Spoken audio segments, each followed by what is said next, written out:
Мәңгілік махаббат дегенде басты әрі жалғыз рөлді жан тазалығы ғана алса, біз бұл сезімді көзбен іздеп қайтеміз.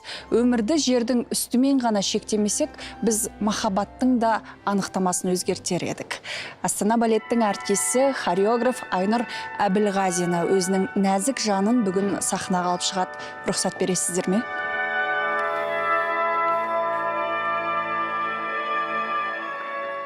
Соли Део Глория.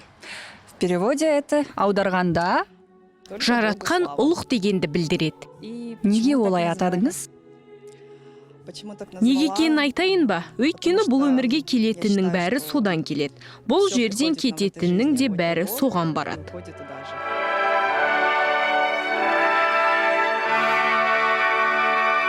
Сахнадағы жұбыңыздың спектаклінде ойнаған қалай екен? Негізі өте оңай. Я бы сказал... Тіпті басқа хореографтармен жұмыс істегеннен де жақсы дер едім. Артистер үшін жеңіл болғанмен, хореографтың идеясын жүзеге асыру техникалық топқа оңай болмаған. Жер бетіндегі және одан кеткендегі өмірді ұтымды декорация және қойылған жарық көрсетіп бере алады. Это то пространство, где впервые души встречаются после Ол адамдардың жер бетіндегі өмірден кетіп, қайта табысатын бөлек кеңістігі. Сол жерде бұрын жоғалтқан жанымызға жақын адамдар бізді қарсы алады. Любимые люди. Жарық жай ғана балеттің бір бөлшегі. Сіз жай ғана дедіңіз бе? Иә. Бывает, сіз үшін қиын спектакльдер бола ма? Безусловно, это был один из них. Бұл сөзсіз соның бірі болды. Өйткені музыканың нақты шегі бар. Басымдық беретін тұстар болады.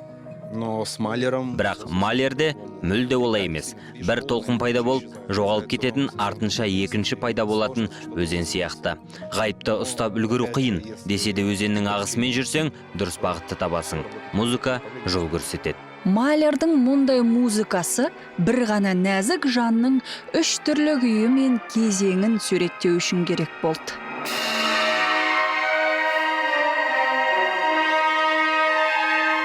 И чаще всего вот первая любовь, она наносит какую-то боль, разочарование. Көбіне алғашқы махаббаттың жанға салатын жарасы өкініші болады.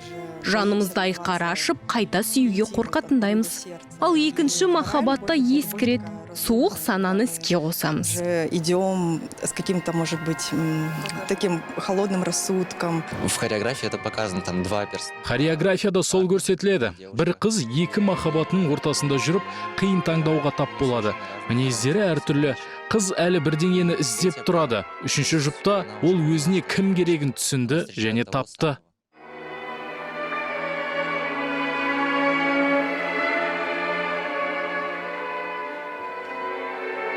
Және сол керек адамды Сүндет Сұлтанов сомдады. Басқа-басқа сана мен сана, жан мен жанның бір биікте тоғысуын жетекші солист сөзсіз жеткізе алады. Сіздің күшіңіз көп қой, Сүндет. 40-50 келілік әріптесіңізді қауырсын сияқты көтеріп алдыңыз. Біз күн сайын бір нәрсені қайталаудан жалықпаймыз. Ол сахнада бәрі оңай болу үшін ғой.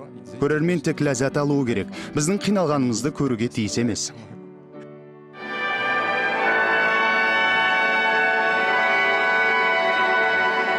Кез келген спектакль қоюшының манифесі. Жаңа заман, жаңа буынның көзқарасы десек те, бұл манифест өміршең. Оян да сахнадағы шегі мен шекарасы жоқ қиялдың жемісін көр.